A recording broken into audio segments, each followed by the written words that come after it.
নতুন ছাত্রী, যে কলেজের নতুন ছাত্রী, ভালোবাসা নামটা।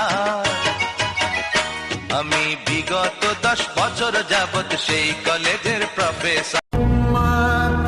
হেরে গেলে চলবে না, দুঃখের মাঝে সুখ খুঁজে নিতে হবে। অনেক স্বপ্ন বাকি আছে, স্বপ্নগুলো পূরণ করতে হবে।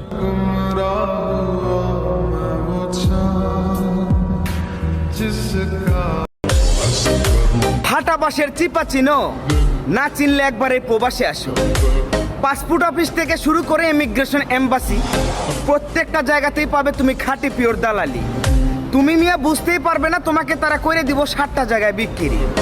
এবার কষ্ট করে একবার এই প্রবাসে পা রাখো। 14-15 ঘন্টা ডিউটি করে বাসায় ফিরে রান্না করে খেয়ে সময় না পেলে, বন্ধু বান্ধব পরিবারের কাছে ফোন না দিতে পারলে তারা ভাববে আমি বোধহয় হয়ে গেছি অনেক বড় লোক, তাই করতাছি।